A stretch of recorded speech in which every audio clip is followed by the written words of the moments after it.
Sunucu 53'ten herkese selamlar. Kristal çatışması etkinliğimiz var. Etkinliğin öncesi ve etkinlik sırasında neler yapacağız bunları anlatacağım.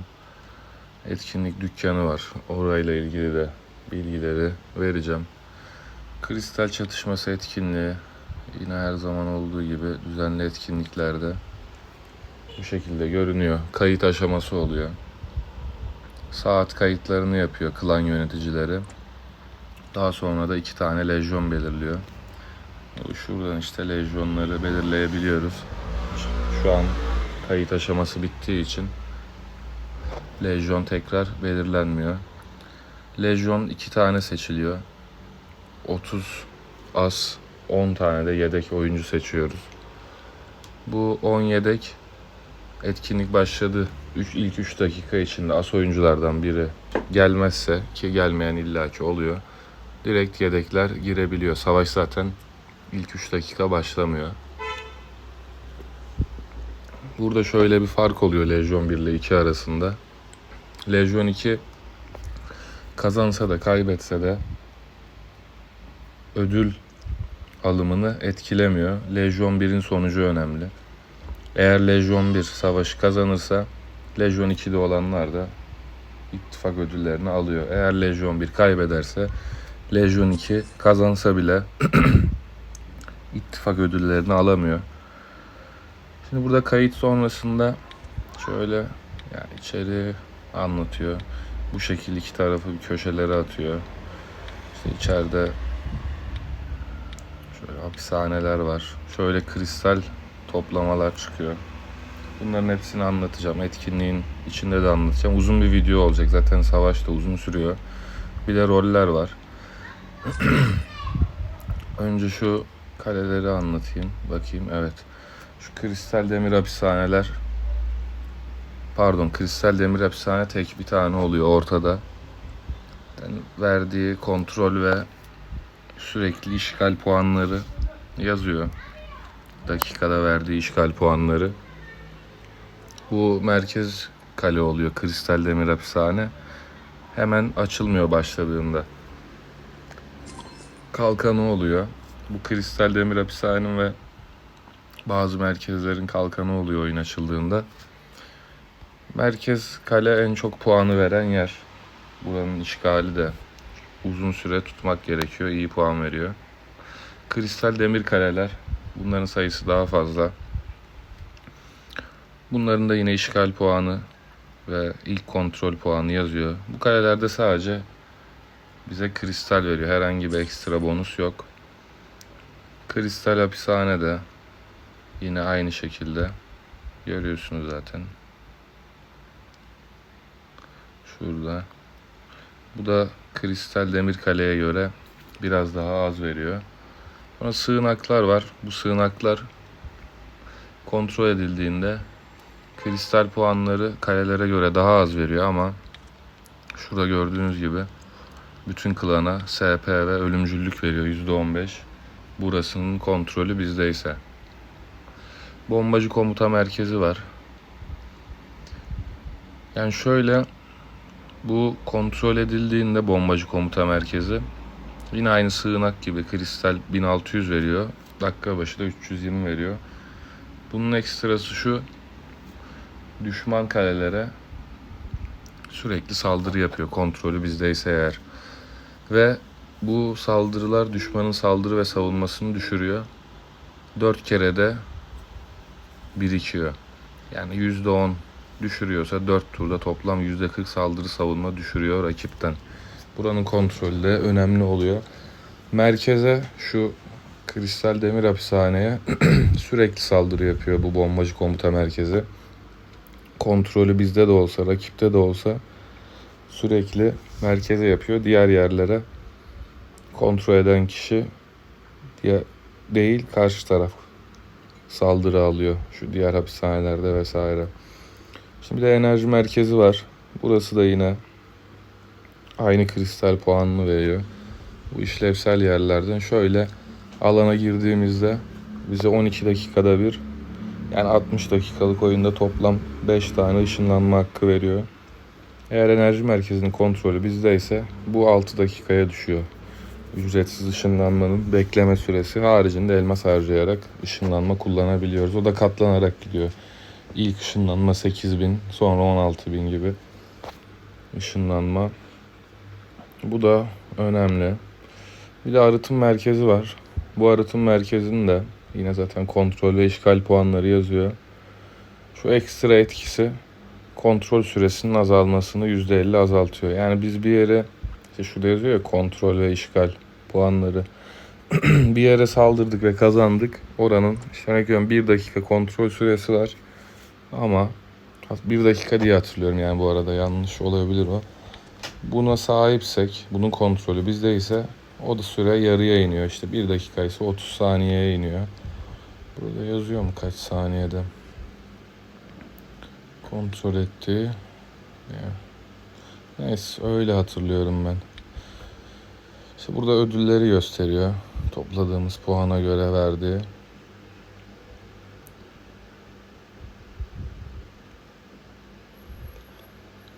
Şöyle en yüksek kristal puana sahip kişiye de 14 günlük %3 savunma veren bir görünüm veriyor. Şimdi rolleri anlatayım. Böyle şurada bakın, i'ye bastığımda da yazıyor zaten. Lejyon 1 savaş sonuçları ittifak ödüllerini etkiliyor. Kristal çatışması derecelendirmesi var şurada. Bunu da yine Lejyon 1 etkiliyor. Burada işte sıralama var genel. Kristal dükkanı var. Onu da anlatacağım en son. Şuradan lejyonları görebiliyoruz. Hangi rolleri seçtiklerini işte ve yedekleri vesaire. Buradan görebiliyoruz. Burada da o dediğim şey yazıyor. Yedekler işte 3 dakika sonra savaş alanı dolu değilse girebiliyorlar. Şimdi 3 tane rol var. Bir kristal komutan, savaşçı, bir de mühendis. Bunların hepsinin farklı özellikleri var. Bunu 3 rolden de lazım her klana. Bunun dağılımını güce göre veya işte işlevselliğe göre yapabiliriz. Şimdi kristal komutanın avantajı şu. Rally kapasitesi 200.000 artıyor. %100 marş hızı kazanıyor. Yani %100 marş hızı buradaki güzel bir pasif bence. Bir de aktif yeteneği var. 60 saniye %10 saldırı ve savunma arttırıyor. 5 dakika bekleme süresi oluyor bunun. Yani genelde güç olarak yüksek olan kişilere öneriyorum ben bunu. Yani bu takviye aktifi de kullanarak daha da güçlenebilir. Şöyle kristal savaşçı var. Bunun pasifleri şu şekilde. Yani bir rally'e katıldığımızda %200 marş hızımız oluyor. Bayağı iyi bu da. Bir de katıldığımız rally ve garnizonlara %10 ölümcüllük ve SP kazandırıyoruz. Bu da 5 kere birikebiliyor. Bu 5 birikme ne diyor? Yani katıldığımız veya kurulan bir rally'ye işte 5 tane kristal savaşçı katılırsa %50 ölümcüllük ve SP kazanıyoruz. 6. katılırsa bir etkisi olmuyor. Böyle bir özelliği var. Aktifi de 30 dakika bekleme süresi var bunun. Direkt revire düşmüş olan askerlerimizin %50'sini iyileştiriyor. Bu oyunda şöyle bir şey var. Askerler kayıp olmuyor hiç. Sürekli revire düşüyor. Etkinliğin sonunda da hepsi canlı direkt geliyor. Revirden kalkıyor. Oyun içinde iyileştirmede yardım alamıyoruz. O üstün hapishanede yaptığımız gibi 1 dakikalık taktikler vesaire yapamıyoruz. Sadece iyileştirme, hızlandırma kullanılabiliyor. Yani bu da kristal savaşçının aktifi bayağı güçlü ama bekleme süresi 30 dakika, yani 2 kere kullanabiliyoruz. Çok fazla askeri yaraladıktan sonra işte hem bunu kullanıp üstüne bir de iyileştirme hızlandırmayla halledebiliriz. Güzel, bunun aktifi de bayağı verimli. Şurada bir de kristal mühendisimiz var. Yani bunun pasiflerini ben pek beğenmiyorum açıkçası. Bu etrafa dağılan kristaller oluyor.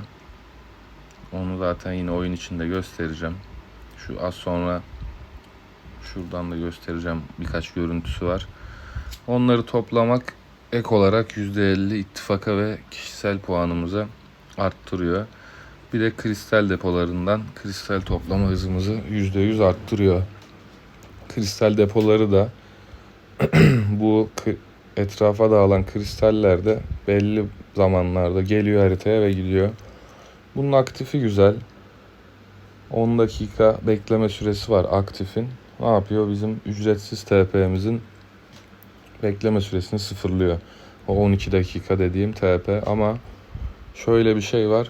Şimdi TP'nin 1 dakikası varken de bunu kullansak sıfırlıyor. 12 dakikası varken de, o yüzden dikkatli kullanılırsa ışınlanma açısından, haritada gezme açısından bayağı verimli.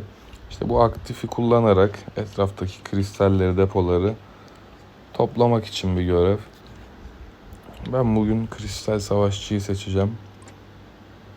Aslında komutanı da seçebilirim ama bugün kristal savaşçıyı seçmek istiyorum. Çünkü iyileştirme avantajından dolayı benim stratejime uygun olacağını düşünüyorum.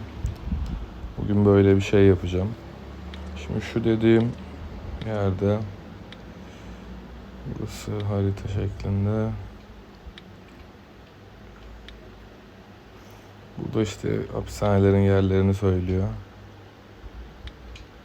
Ya şu deli etrafa dağılan kristaller böyle oluyor. O toplama. Bunların hepsi işte bazısı 135, bazısı 300, bazısı 20 değişik dağılıyor. Haritada sarı şekilde parlıyor, ufak ufak bir sürü gözüküyor. Oradan görebilirsiniz haritadan. Bunlar da kristal depoları. Yine gizli kristal depoları. Bunların herhangi bir görüntüsü olmuyor haritada. Çıkıyor. Bunları da yine toplama şeklinde şöyle kamyon göndererek toplayabiliyoruz. Bu şekilde savaş öncesi bir de şu dükkanı anlatayım. Şuradan dükkana geldik. Kristal dükkanı. Burada kristal puanlarımızı böyle harcayabiliyoruz. Ben açıkçası çok beğenmiyorum bu dükkanı. Neden? Pahalı ve çok az şey var. Şimdi mesela 20.000 puan geldiğini düşün. Yani şu sarı parçadan maksimum 3 tane alabiliyorsun. Haftada bir yenileniyor bu dükkanda. O yüzden çok verimli bulmuyorum ya. Bana pahalı geliyor ve az, sınırları çok şey yani işte. Düşük bence. Şöyle yapabilirsin. İşte 3 bundan alıp 6 parça elde edebilirsin. Ama harcadığın şeye değer mi? Onu kararını siz verirsiniz tabii. Şimdi mesela ben diyelim ki beriye basacağım. Bunun için bana tek sağlayacağı şey şuradan 3 tane parça. Hani beri parçası da yok. Bir işime pek yaramıyor. Diğer şeylerde kullanacağım artık. Ama ufak tefek işte şu coinlerde falan eksiğiniz varsa burada, onlarda da kullanırsınız. Ama dediğim gibi bence çok verimli bir dükkan değil. Yani içeride sırf savaşı kazanmak için böyle 200-300 bin elmas harcamayın. 50-100 bin gidebilir. Şimdi savaşta rakibimiz nasıl bilmiyorum. Yine güçlüler tabii de eşit güce göre şey yapıyor. Yani güzel bir savaş olur umarım. Bir bakalım. Kristal'i ilk defa videoya çekeceğim. Keyifli bir savaş olursa tamamını çekerim. Ya böyle çok baskın, çok güçlü biri gelir falan.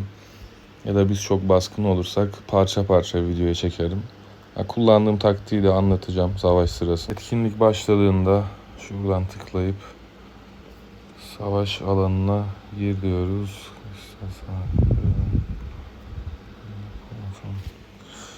Şuradan bir tamam. Rolümüzü güncelledik. Savaş alanına gir dedik. Zaten burada 57. dakikaya kadar bekliyoruz. Haritayı kontrol edebiliyoruz. Rakiplere bakıyoruz.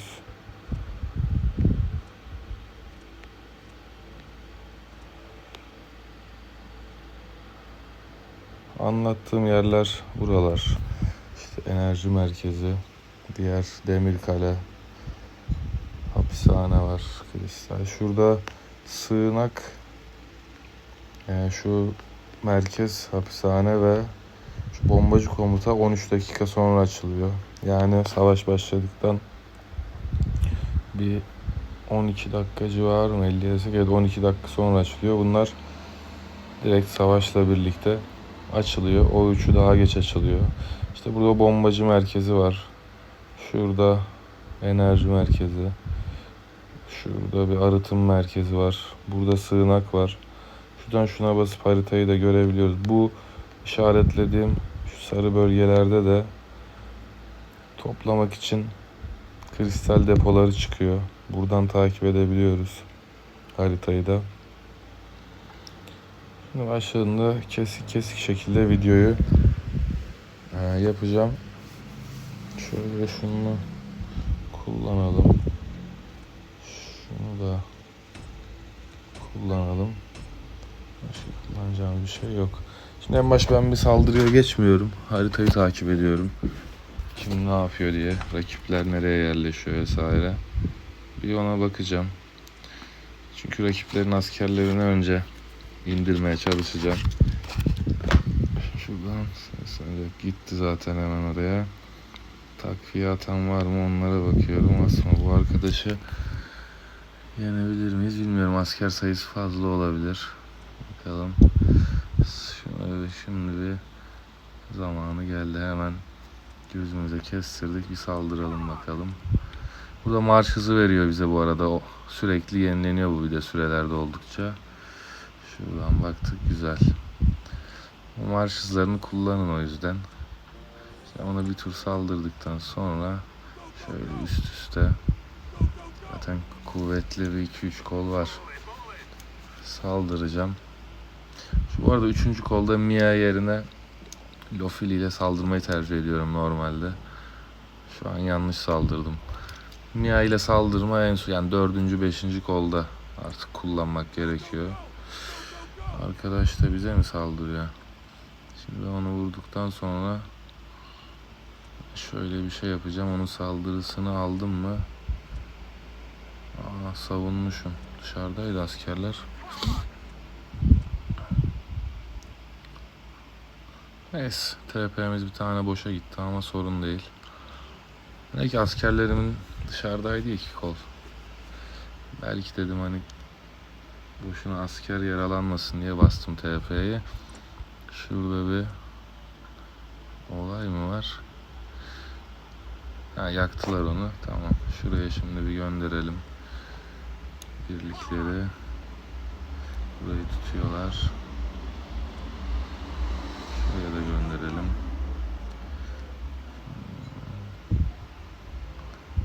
Şuraya da gönderelim. Buna şimdi bu marş hızlarını basacağım. İşte böyle bir süresi var. Süre doldukça zaten bunlar yenileniyor. Acelesi yok. Dolsun. Rakibi merkeze düşürdüklerimiz çıktı mı? Duruyorlar. Dur bakalım. Yani öncelikle düşman askerleri azaltmayı tercih ediyorum ben. Şunu alalım. Onun sebebi de dediğim gibi iyileştirmeyle uğraşsın. Olmayan düşük asker kalsın diye. Çünkü hemen buraları kontrol etmeye başlasak bile bize çok bir getirisi olmuyor. Yani 10-15 dakika hepsini verip adamların askerleri eritip sonrasında tamamen tutabileceksek çok daha iyi olabiliyor. Burayı da almışlar. Güzel. Rakipte uğraşan arkadaşlar var biraz. Şu an sayı olarak bizden azlar. Ne geliyor buraya? Saldırı geliyor. Okey. Şu üstteki yere geliyor olabilir. Bakayım. Evet ona geliyormuş. Ama benden alamaz orayı. Alamadı. Şimdi diğeri de saldırıyor. 54 ama asker sayımız düştü. Şu an kazanabilir ya. Şurayı bir geri çekeceğim. Asker sayım bayağı düştüğü için 3-4 kişi oldular. Bedavaya asker kaybetmeyelim. Neyse güzel oldu. Bir tur daha savunduk en azından fazladan. Şu diğer tuttuğumuz yerlerde bir problem yok zaten.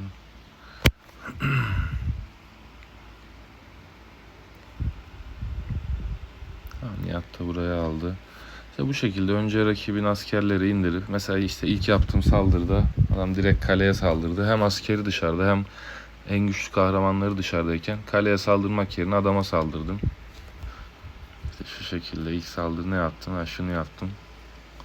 Mesela işte bakın, kalan kahramanları güçsüz. Çok fazla düşük kalıyor ki bonus falan da basılı değil. Adamda basılı bu arada.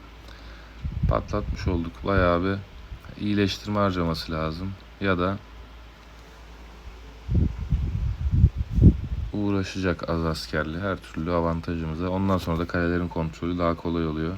Şuraların işte bir 7 dakikası daha var. Bizden merkezde kim var? Ve merkezde kalanlar da birbirine takviye gönderebilir. O da mantıklı.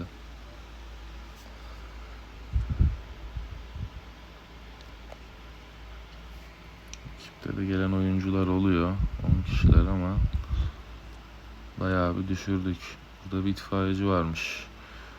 Bu arkadaş hangi nerede itfaiyeci acaba? Şunu bir arkadaş ekleyeyim. Meslektaşımız. Şimdi bir aksiyon olduğunda videoyu devam ettireceğim. Herkes sistemi anlamıştır herhalde. Şu merkez açıldığında da devam ettireceğim. Mesela buraya direkt TP atan arkadaş olmuş. Pek bilmiyor herhalde. Zaten buranın hem kalkanı var. Ben az sonra şu TP süremde olduğunda buraya TP atıp bu arkadaşın askerleri de yakarım. İşte burada puanlar kasıyoruz bu arada. Onları da söyleyeyim. Şu an ben video anlattım. İşte çok saldırılar, işte mesela işte siyah sancak gittiğinde gitmiyorum. Zaten hallediyor adamları. Öldürdüğümüzde askerleri puan kasıyoruz veya işte işgal puanları ya da kristaller toplayarak, onu da göstereyim şuradan. Yani şu haritanın şurada bir büyüteç var, ona basmıyoruz. Altındaki büyüteçe basıyoruz. Burada kontrol ettiğimiz yerler vesaire gözüküyor. Toplama kristal çıktığında, kristal deposu, onlar da gözükecek. Şimdi bak, burayı rakip kontrolü aldı mesela. Buradaki marşları da gösteriyor. Bu haritadan takip etmek güzel oluyor. Şimdi şu kristal depoları çıktığında ve şu orta açıldığında videoyu devam ettireceğim şimdilik. Şimdi bir 25 saniye var. Merkezler açılacak. Daha doğrusu şu bombacı merkezi, merkez hapishane ve şu sığınak açılacak. Rakip şu an base'e düşürdük onları. Zayıf kaldılar. Karşılık vermiyorlar. 11 kişi var ama pek bir görünürde kimseleri yok. Merkez açıldı. Rakipten bir arkadaş geldi. O zaten şu aşağıda olan az önce. Şuraya da gönderelim birlik. Şuraya da gönderelim. Kalan asker yok mu içeride? Şeyi dolduramadık en son, keşif. Tamam. Bu şekilde bu merkezler açıldığında da bunların zaten özelliklerini anlatmıştım. Bu sığınak, şu merkez ve bomba komuta merkezi. Yani merkez dediğim şu merkez hapishane olarak Kristal Demir Hapishane'yi anlatıyorum. Buraya gelenler olmuş yalnız. Bu arkadaşlara saldıralım o zaman. Şöyle.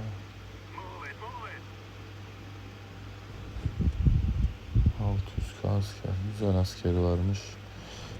Bir de şöyle yapalım.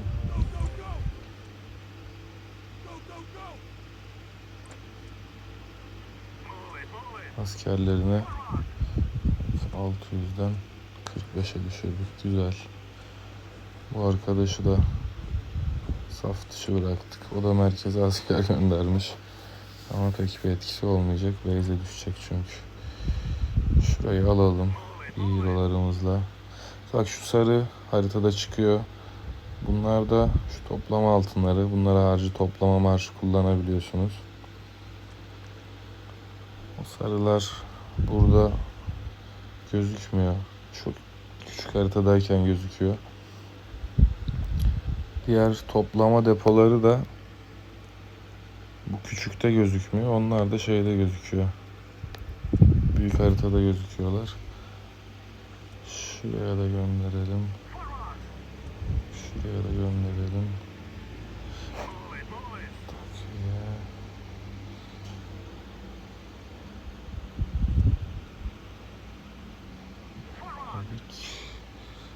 Kaldı mı? Buraya da gönderdik. Herhalde bitti askerimiz de. Bu şekilde şu dediğim gibi şu sarı şeyler bakın gözüküyor şu an mesela. Bak 1000 kristal, 360 kristal güzel. Hem klana hem kişisel puan güzel verebiliyor. Onlar da. Yani şuradaki puanlar hani çok fark etmiyor açıkçası. Puan ödülde çok fazla bir etkisi olmuyor puanlar. Hani öyle biri 20 alıyorsa biri 20.500 alıyor işte kristal. Dükkanda harcamak için. Ay yine çıktı bu sarılar. Ben garnizon tuttuğum için gitmiyorum. Normalde işte 3. rolü seçenler hızlıca TP atıp vesaire gidebilirler o bölgelere. Kristal depolar hala çıkmadı. Zaten çıktığında gözükecek. Burada onlar da çıktığında onları da göstereyim. Zaten burayla ilgili başka anlatacak bir şey yok. En sonunda işte şu toplam puanı yüksek olan kazanmış oluyor. Yani burada kişisel puan ne olursa olsun. İşte şu an bizim mesela yüksek kişisel puanlar rakipten ama rakip şu kristal puanında üstte skorda daha yüksek olsa onlar kazanmış oluyor. O da işte işgal sürelerine bağlı. Ama en baş dediğim gibi askerleri indirirseniz bir daha zaten işgal etmesi zorlaşıyor rakibin. Bu arkadaş gidip saldırsak mı acaba? Ya çok bir risk teşkil etmediği için şu an işte bakın bizim artı 9280 rakibin 0. Hiçbir kontrol edebildikleri yer yok şu an. Şu yeteneği de kullanıp göstereyim. Şurada işte iyileştirmemiz var sol altta. Bir üstünde şu ücretsiz teleportun şeyi var. Zaten şu enerji merkezinin özelliğini biliyorsunuz, anlattım. O da burada yazıyor. %50 TP'nin şeyini azaltma. İşte revir bu şekil mesela. Bu kadar asker var. 74.000. İşte şu yeteneği kullandık. Üstümüzde bir işaret çıktı. Ne oldu? 37.000'e düştü. İşte o gelenlerle de şurada bir askerim var mıydı? Var. Şurası ne durumda? Öyle. Burada da Nihat var. İşte bir yere daha iyileştirdiğimiz askerleri gönderelim. Gönderelim gitsin. Şimdi şöyle bir şey var. Burada bombacı merkezi sizde de olsa ana üssü eğer şey yapıyorsanız, tutuyorsanız ana üste sürekli bombacı böyle saldırıyor. Askerlerinizi yaralıyor. Ama değişik bir durum var. Bana garip geliyor açıkçası. Şimdi kristal depoları keşfedildi diye bildirim geldi. Gördüğünüz gibi haritaya tıkladık. Bakın yeşil.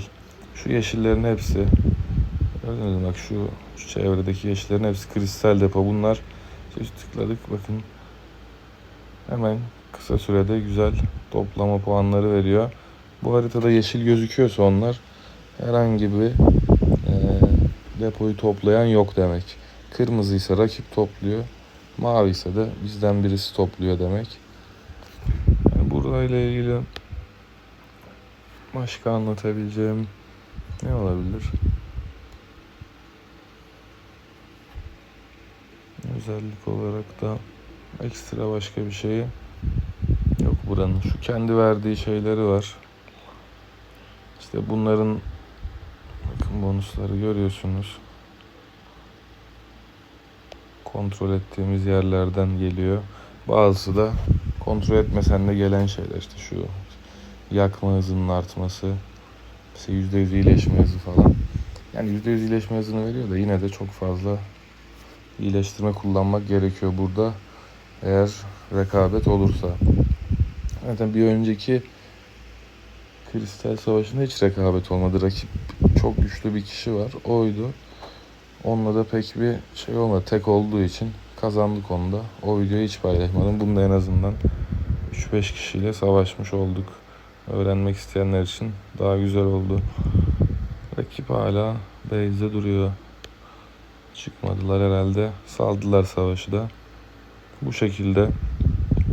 Başka da bununla ilgili anlatılacak bir detay yok. Şuradan rolümüze bakıp Müttefik rollerini de görebiliyoruz bu arada. İşte komutan rolü, savaşçı rolü ve mühendis rolünde kimler var, işte güçleri ne kadar, bunlar da gözüküyor.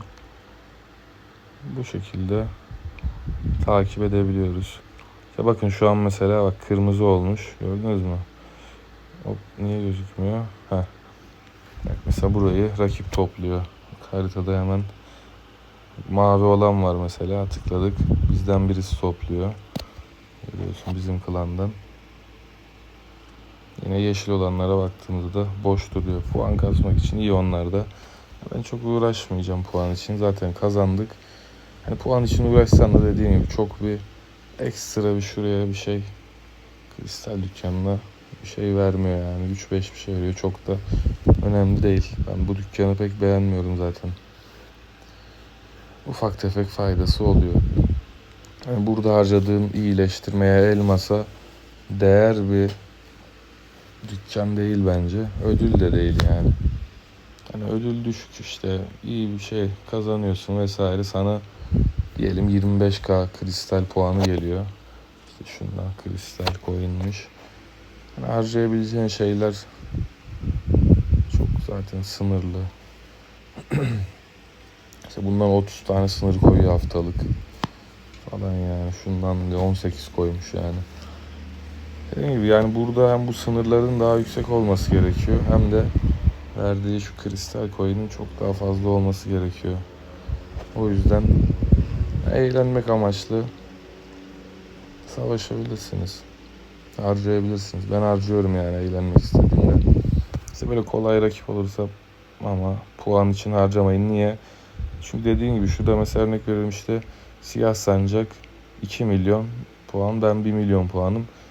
O gelen kristal şeyi çok bir fark etmiyor yani, şu kristal coin'i. Bu şekilde eğlenmek amaçlı, hem de böyle daha güzel savaşlar için eğitim amaçlı bir etkinlik diyeyim.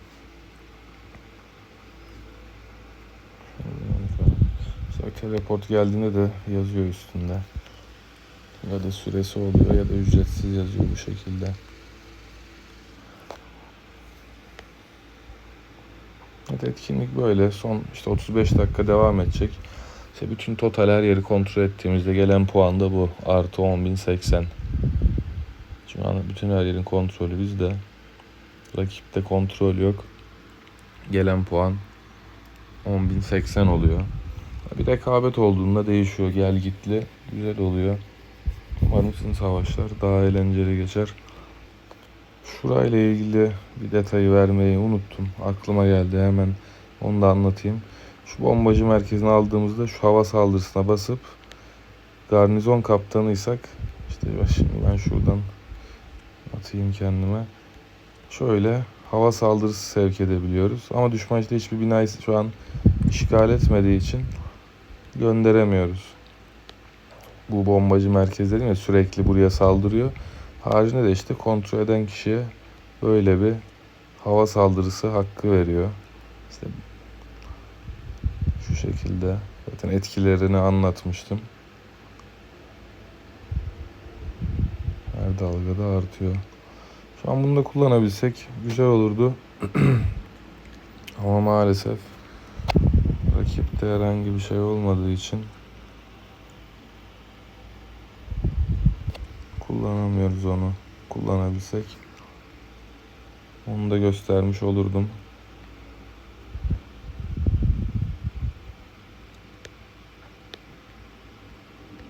İşte bunlar, diğerlerinde öyle bir şey yok. Yine ben tıklayayım, görmüş olsun herkes de. Bu haricinde öyle ekstra bir özellik yok. Bunu da yine işte garnizonun başındaki kişi sevk edebiliyor.